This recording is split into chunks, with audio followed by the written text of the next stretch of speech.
Dr. Abebaw Yohannes is at the University of Alabama at Birmingham.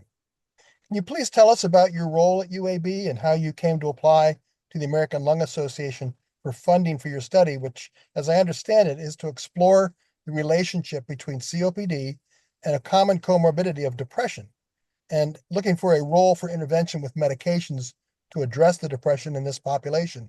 Thank you, Dr. Rizzo. Thank you for inviting me to talk about our research project, which is funded by the American Lung Association.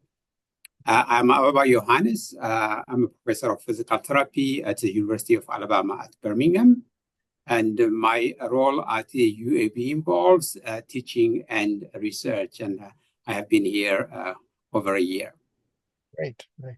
So can you please tell us why you feel this study is needed? I have been involved in research on mental health issues in the past, 2 decades, and especially exploring the benefits of non-pharmacological intervention, such as pulmonary rehabilitation, and especially to see the benefits of rehab with mild to moderate anxiety and depression in this patient group. However, there isn't much benefits or studies that have been done to explore the efficacy of antidepressant drug therapy using randomized control trial. So I believe this is a mission for the American Lung Association, especially to improve quality of life, and then so that as well as to improve for this patient group. We believe that antidepressants are beneficial to improve, especially for those patients who suffer from major depression, because depression will have a big impact. And as we know it from the literature, depressed COPD patients are 3 times more likely to be admitted compared to a non-depressed COPD patient, especially looking at 30 days and 90 days hospital readmission. So it's not just only that, affects individual, but it also affects family life, and then also causes a great distress for families and caregivers as well. As we know that, even in the US, over 15 million people suffer from physician-diagnosed COPD. And again, a similar amount of people live with undiagnosed COPD in the community. COPD has a major impact in terms of causing disability, morbidity, and as well as premature mortality. We know that as well, about 2/3 of the COPD patients are more likely to suffer from 2 or more comorbidities. From my own work and others, we have demonstrated that over 40% of the patients are more likely to suffer from depressive symptoms that warrants medical intervention. However, many are undiagnosed and then also untreated.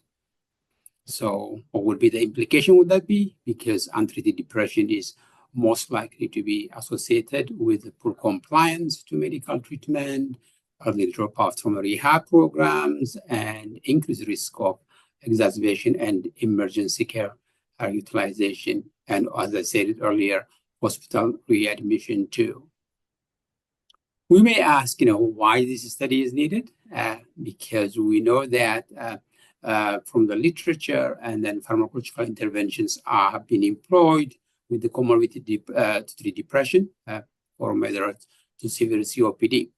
However, they have been inconclusive, especially looking at using the selective reuptake inhibitors and selective norepinephrine reuptake inhibitors, such as the SNRI, are the first line of treatment for major depression in general population because of their efficacy and their safety issues compared to tricyclic antidepressants.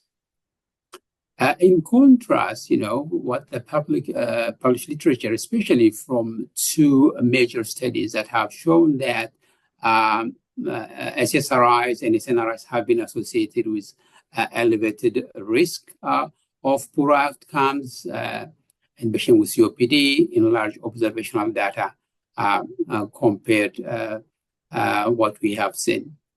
Because these observational database studies are compounded with the compounding factors, epidemiological designs, self-control studies, even after adjusting for poor confounders. So they suffer from residual confounding. That's why it's important to conduct a randomized control that is well designed, because those people who require antidepressants are likely to have a different from those who do not. And given a negative impact of depression in patients with COPD, a proper randomized control trial is needed. So in addition, the role of this agent has not been systematically examined in randomized control fashion for this patient group. You make a great case for doing the study.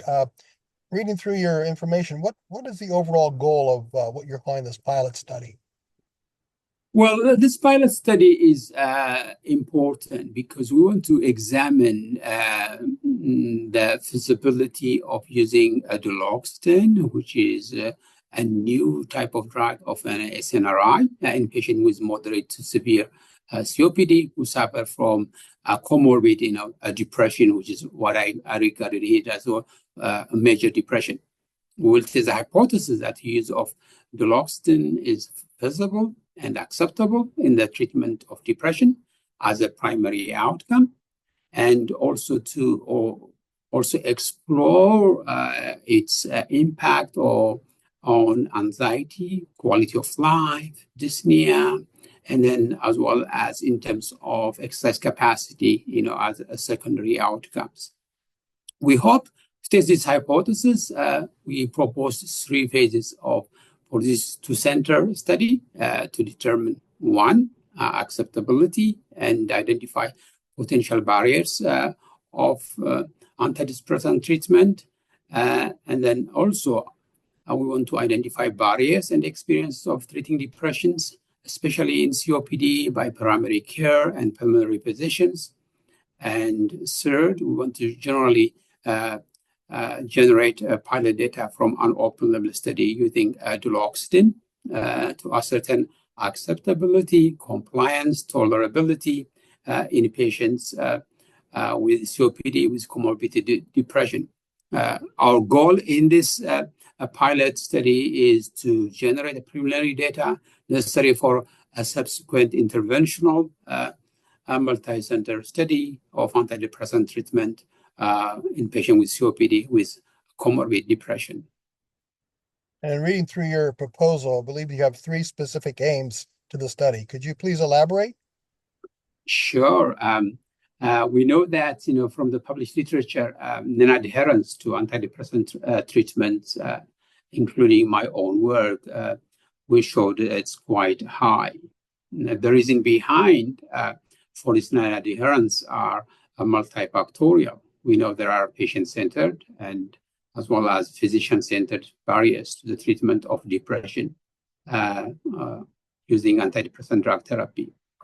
So I know that I'm not going to talk everything of it, but I just want to give you a snippet, especially looking at what are some of the reasons behind.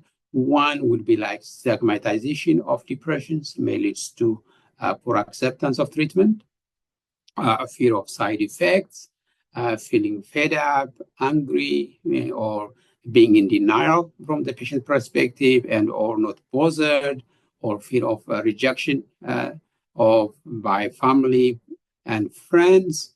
And for some, having depression is a weakness and feeling negative, take medication, and frustration of taking too many drugs.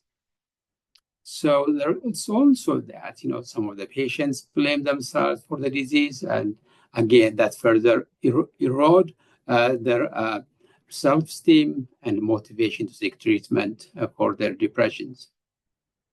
When it comes to primary care providers, we know from the literature as well of lack of time spent in educating COPD patients about their depression and the limited counseling skills and knowledge about mood disorders on the part of the physicians have been reported as barriers not to provide adequate treatment. So the overall aim is, in our M1 is to examine the attitudes, perceptions, and belief patients with moderate to severe depressions living with depression. So we are hoping to conduct you a semi-structured qualitative interview. Patients will be recruited from outpatient clinic here at the University of Alabama Healthcare System, and as well as Baylor College of Medicine. We'll try to first to elucidate, an acceptability and attitudes of patients about antidepressant drug therapy, and also find out a bit more about, probe any fears and misconception, as well as barriers and facilitators about the treatment. So we are hoping to use, a validated scale in terms of, screening tool. We're hoping to use the hospital anxiety depression scale and to recruit patients for this phase study. We are also going to, in our M2, is to examine attitudes and experiences and perceptions of pulmonary physicians and primary care and pulmonologists about the treatment of comorbid depression in patients with COPD. So we're hoping to recruit, the healthcare provider, and then looking at, surveys using local physician networks and at UAB here, and as well as in Baylor College of Medicine. So why you may ask, why we should do this? Because we want to develop 2 educational booklets for our M1, one to support patients, and then also to give some support of receiving antidepressant therapy from M2 to create provider materials, and that will help us to accompany for our M3. In our M3 is to conduct an open label study using a duloxetine therapy in patients with comorbid depressions. So this is just to establish it is tolerability and visibility, and then as well as to explore the recruitment rates and adherence to treatment intervention, completion, and attrition rates, because those are the main primary outcomes that we're hoping to explore. And then our secondary outcomes are most likely to explore as well the impact the duloxetine therapy will have on depression, anxiety, and quality of life, and loneliness as well. So we are hoping to use validated scales. So we are hoping to use to confirm that patients are suffering from major depression using the mini international neuropsychiatric interview diagnostic tool, and then we plan to treat the patient with a duloxetine treatment for 12 weeks as well. Again, we hope to titrate it according to the planned instructions, 30 milligrams and then 60 in 2 weeks, and then hopefully 90 milligram after 4 weeks. And then hopefully that it will depend on the individual's tolerability. We are hoping to accentuate or to 100 milligram after 6 weeks. So we're also trying to explore adverse events, or will be monitored using a pre-specified protocol. And then we hope that findings of this pilot trial will help us to inform the approach to take a subsequent large randomized control trial to determine the sample size and the power of the study in multi-centered study. Well, it certainly sounds interesting and needed in this large population of patients that have a significant comorbidity with depression. So I want to thank you for the work in this field, and thank you for applying to the American Lung Association for funding, and we wish you luck in the research project.